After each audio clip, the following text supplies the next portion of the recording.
Toen de Duitsers Nederland bezetten, mocht je niet vrij filmen of fotograferen. Had je een camera, dan moest je oppassen. Sommige dingen waren verboden te filmen. Toch is er in die tijd in Friesland best veel gefilmd. In deze film laten we je de belangrijkste filmbeelden zien die tijdens de oorlog in Friesland zijn gemaakt. Het zijn bijna allemaal zwart-wit beelden.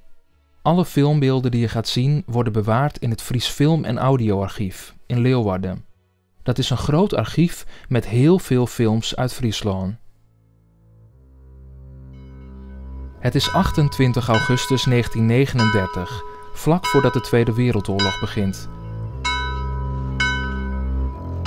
Tienduizenden Nederlandse mannen moeten zich melden voor het leger.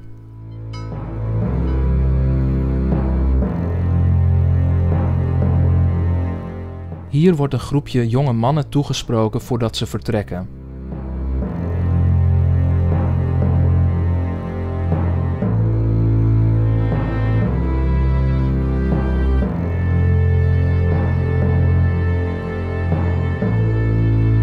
Mensen moeten auto's en paarden aan het leger afstaan. Er zijn te weinig kazernes voor alle soldaten, dus worden er scholen gebruikt. Voor drukke gezinnen en bedrijven die mannen moesten missen, komt er vrijwilligershulp. Soldaten worden getraind en leren hoe ze met zware wapens, zoals bazooka's, moeten omgaan.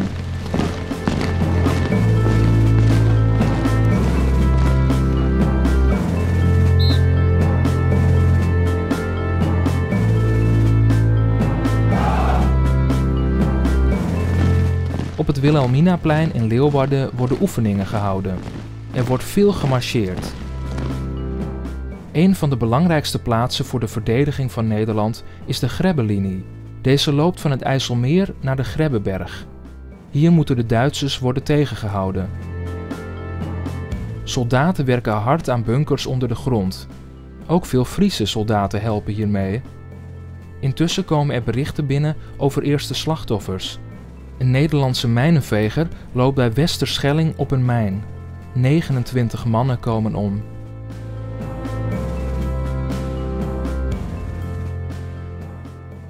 De winter van 1940 is streng.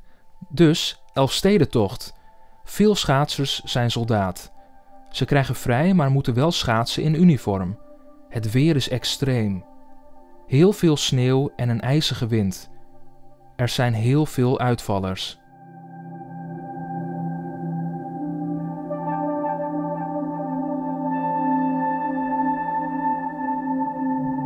Er is een luchtbeschermingsdienst. Mensen krijgen instructie over wat ze moeten doen bij een luchtaanval. Ze leren hoe ze een gasmasker moeten gebruiken. In de kranten verschijnen tips, bijvoorbeeld hoe je een pan of een vergiet kunt gebruiken om haarschroeien en hoofdwonden te voorkomen.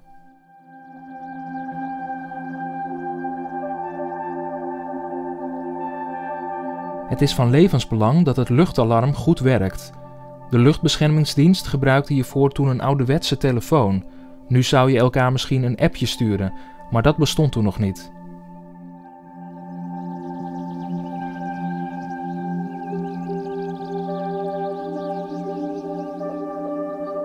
Maar wat moet je doen als het luchtalarm over de stad loeit? In het centrum van Leeuwarden is een schuilkelder gebouwd. Is er luchtalarm, dan laat je je fiets of bakfiets staan en ren je zo snel mogelijk de schuilkelder in. Op 10 mei 1940 vallen de Duitsers ons land binnen. Het Algemeen Hoofdkwartier deelde ons hedenochtend om 5:15 het volgende mede. Van 3 uur af hebben Duitse troepen de grens overschreden. Er sneuvelen meer dan 400 Nederlandse soldaten. We zijn kansloos. Tegen zoveel moderne wapens kunnen we lang niet op. Bij het bombardement van Rotterdam vallen bijna 1000 doden. De Duitsers dreigen met meer bommen. Dan geeft Nederland zich over. Hier zie je hoe de eerste Duitse soldaten door Leeuwarden marcheren.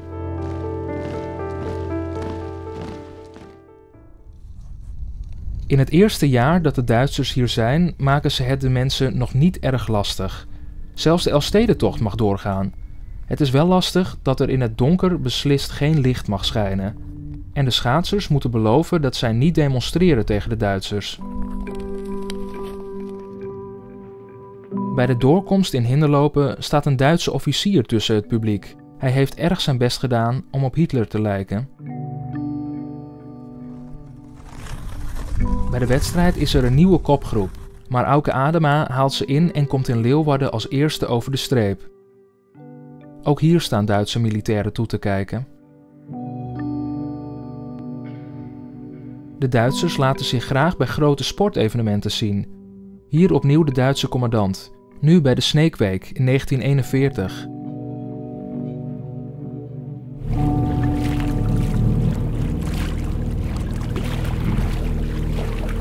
Hier zie je hoe een Duitse commandant een uitje heeft georganiseerd. Hij gaat met een groep verpleegsters op stap. Ze werken in het ziekenhuis van Leeuwarden.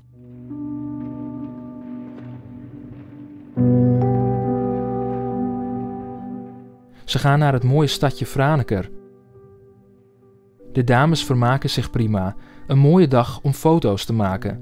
Selfies kenden ze toen nog niet.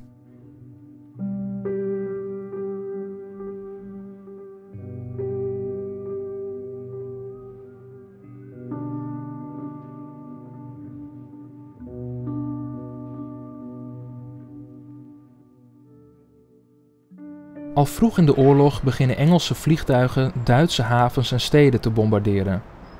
Boven Nederland en de Waddenzee worden de Engelse bommenwerpers beschoten door Duits afweergeschut en jachtvliegtuigen. Op een avond in januari 1942 gebeurt dat ook. Een Engelse bommenwerper komt boven Leeuwarden in de problemen en laat per ongeluk brandbommen vallen. Enkele huizen worden platgegooid. De spoorlijn is beschadigd. 3 mensen overleven het niet. Een jongetje van 11 en een moeder met een baby. Er worden mensen uit het puin gered. In Leeuwarden wonen aan het begin van de oorlog zo'n 700 Joodse mensen. Er zijn ook veel Joodse vluchtelingen in de stad. Er is een grote synagoge en een levendige Joodse buurt. Al heel snel nemen de Duitsers veel anti-Joodse maatregelen.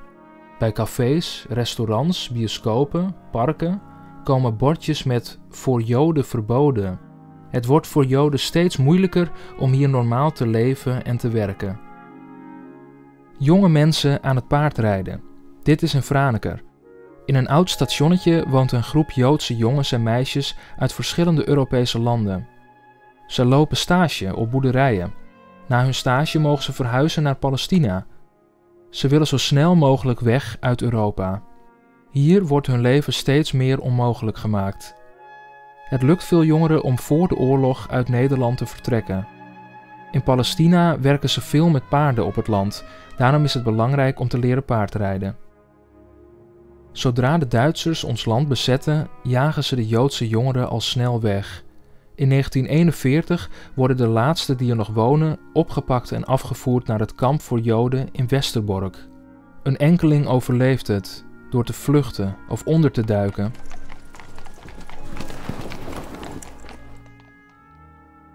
Alle Joodse mensen ouder dan 6 jaar moeten een gele ster met het woord Jood op hun jas dragen.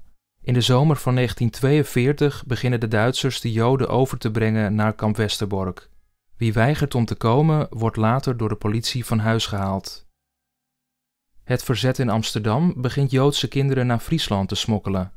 Ze worden bij families ondergebracht. Zoals hier Lea Cohen bij de familie Kloosterman in het dorp Engwierum. Op 12 november 1942 worden vader Israël en zijn dochters Rachel, Bernardina en Nicolina door een politieman van huis gehaald. Met koffers en tassen lopen ze naar het station, waar de trein naar Westerbork klaar staat. Daar worden ze in een veewagen gezet en naar Auschwitz vervoerd. Een week later zijn ze alle 4 dood, vergast, vermoord. Meer dan 500 Joodse mensen uit Leeuwarden komen zo om in kampen in het oosten.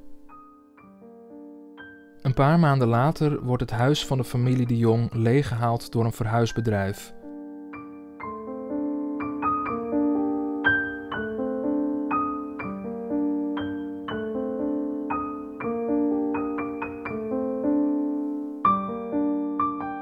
De overbuurman filmt het lege, geblindeerde huis. Hij heeft dan nog geen idee dat zijn buren al zijn vermoord.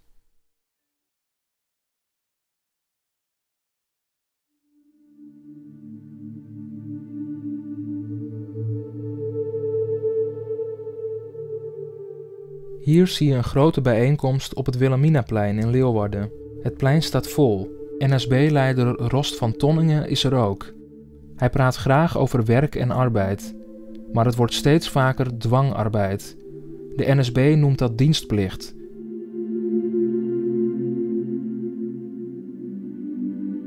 Arthur Seyss-Inquart is de hoogste Duitse militair in Nederland. Hier houdt hij een speech.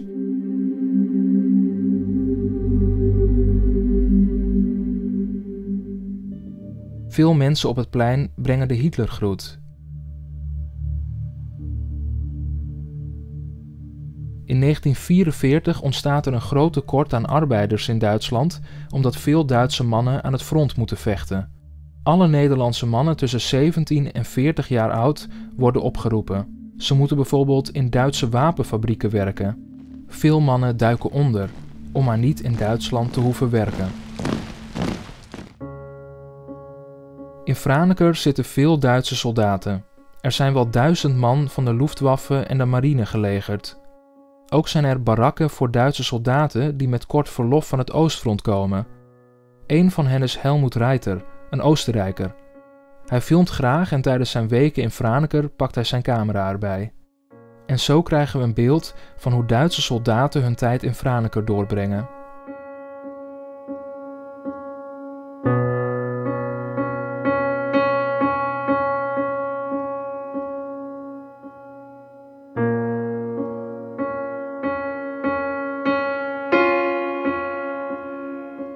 Steeds meer producten zijn alleen nog op de bon te krijgen. Suiker, thee en koffie bijvoorbeeld. Er zijn wel surrogaten op de markt. Dat zijn namaakproducten. Zo heeft Douwe Egberts een koffiesurrogaat onder de naam Fama. Het wordt gemaakt van de wortel van sigorij. Het is bitterder en zoeter dan koffie van koffiebonen. Surrogaatthee is vaak vruchten- en kruidenthee. In de grote steden worden gaarkeukens geopend. Hier kunnen mensen eten halen. Dat wordt in grote keukens gemaakt en in tonnen gebracht. Hier zie je beelden van de gaarkeuken in Bolsward. In Friesland is nog voldoende eten. In de grote steden in het westen van Nederland is dat anders. Daar komen duizenden mensen van de honger om. De hongerwinter. Mensen gaan wanhopig op zoek naar eten en lopen ook over de afsluitdijk naar Friesland om te bedelen bij boerderijen. In januari en februari 1945 komen er veel vluchtelingen naar Friesland. Er komen mensen uit de Randstad. Zij zijn vaak zwaar ondervoed. Uit Limburg komen mensen die daar weg moeten omdat ze in steden wonen dicht bij het front. Deze groep wordt door de barre kou in veewagens naar Drenthe, Groningen en Friesland vervoerd. In Friesland worden 30.000 vluchtelingen opgevangen. Ze wonen in gastgezinnen door de hele provincie. Normaal filmt Oets Andries Brouwer uit Dokkum vooral zijn gezin. Spelende kinderen, ijspret, familiefeestjes. Maar in januari 1945 ziet hij iets gruwelijks. Achter zijn huis op de ijsbaan van Dokkum worden 20 mannen doodgeschoten door de Duitsers. Dit gebeurt nadat het verzet een Duitse auto met een belangrijke gevangene heeft overvallen. De Duitse commandant is woest en neemt wraak. 20 mannen uit de gevangenissen van Leeuwarden en Groningen worden naar Dokkum gebracht en daar doodgeschoten. Het is de grootste oorlogsmisdaad van de Duitsers in Friesland.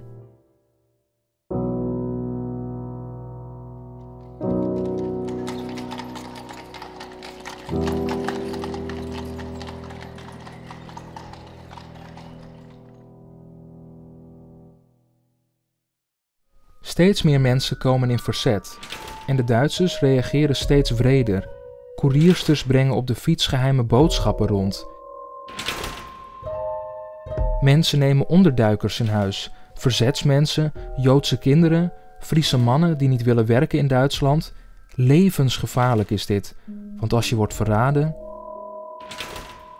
Begin 1945 begint het Friese verzet de Duitsers af te luisteren. In verhoorkamers van het Duitse hoofdkwartier hebben monteurs, helpers van het verzet, verborgen microfoons opgehangen en telefoons afgetapt. Als gevangenen worden verhoord en gemarteld en ze noemen namen, dan gaan koeriersters meteen op pad om mensen te waarschuwen dat ze moeten onderduiken. Het afluisterwerk is heftig. Je hoort ook hoe mensen worden gemarteld. Deze filmbeelden zijn kort na de oorlog gemaakt. Ze zijn nagespeeld. Filmen wat het verzet tijdens de oorlog deed, was veel te gevaarlijk.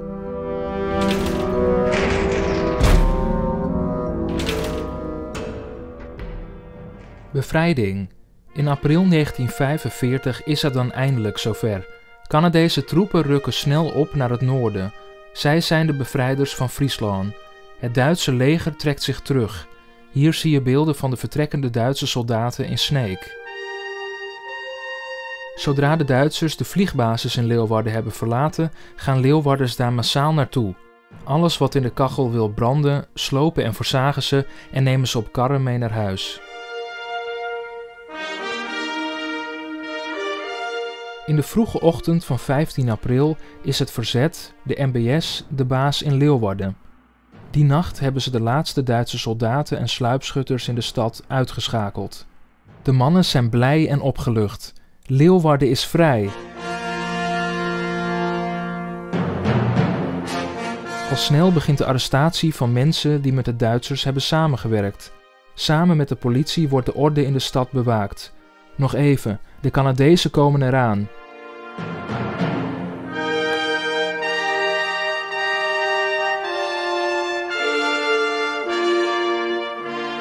De bevrijders worden juichend welkom geheten, zoals hier door winkelier De Haas op de Wirnemerdijk in Leeuwarden. De eerste vlaggen gaan uit.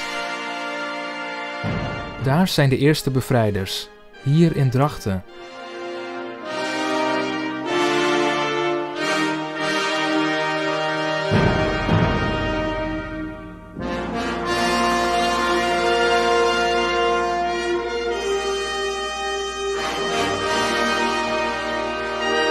Mensen beklimmen tanks, ze raken de Canadese soldaten aan.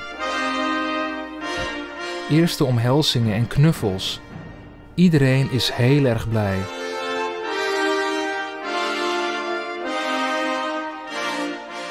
In Leeuwarden zijn intussen veel mensen op straat. Overal in de binnenstad wapperen de vlaggen. Er wordt gezongen en gedanst.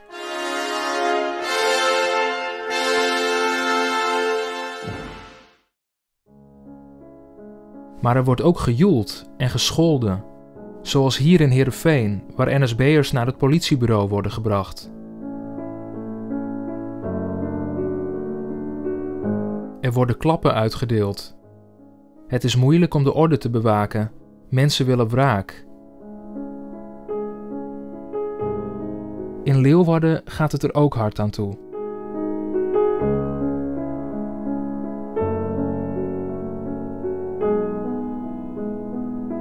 Ook vrouwen worden gearresteerd. Er wordt gezegd dat ze een relatie met een Duitse soldaat hebben gehad. Er gebeuren akelige dingen. Vingers in de oren om het geschreeuw niet te horen. Doek over het hoofd om niet gezien te worden. Sommige vrouwen worden kaalgeknipt en geschoren.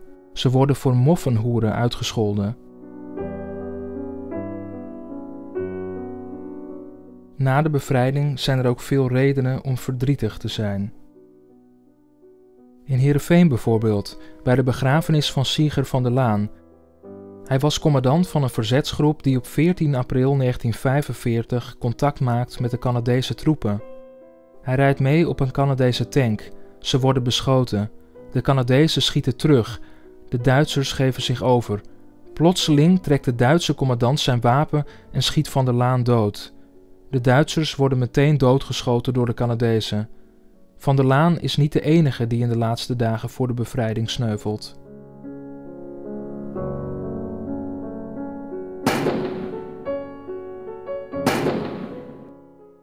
Canadezen in het dorpje Nylon bij Bolsward. De oorlog is voorbij. De soldaten kunnen zich ontspannen en hebben zo nu en dan wat vrije tijd om met de bevolking door te brengen. Er wordt veel gekaart en zo nu en dan een lekker dutje gedaan.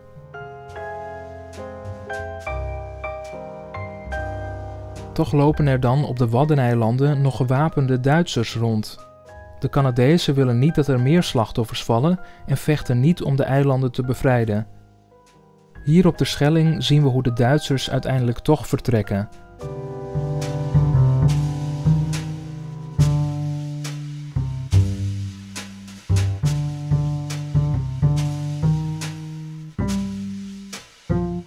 Eindelijk zijn ook de eilanders vrij.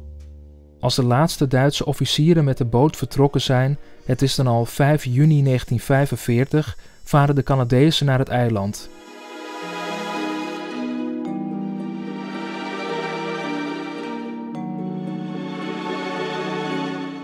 Eindelijk kan de Nederlandse vlag weer op de brandaris wapperen.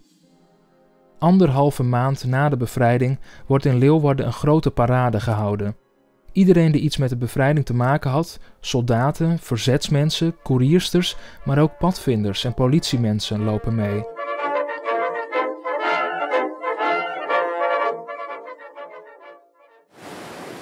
Op Schiermonnikoog is de bezetting pas op 11 juni voorbij. Honderden Duitse soldaten en veel gevluchte SS'ers blijven op het eiland, zelfs nadat de Duitse overgave op 5 mei in Wageningen is getekend. Uiteindelijk geeft commandant Witkoos zich over. De Duitse soldaten varen naar de Friese kust en worden op de zeedijk bij Dokkumernieuwerzijlen door de Canadezen ingerekend. Het is bijzonder dat er uit deze periode toch nog zoveel filmbeelden bewaard zijn gebleven. Hierdoor kunnen wij 80 jaar na de bevrijding meekijken met de filmmakers van toen en krijgen we een beeld van de Duitse bezetting. Natuurlijk zien we maar een heel klein deel van wat er is gebeurd. Veel gebeurtenissen en veel leed zijn niet in beeld gebracht, maar houden wij op andere manieren levend, in verhalen en door te blijven herdenken.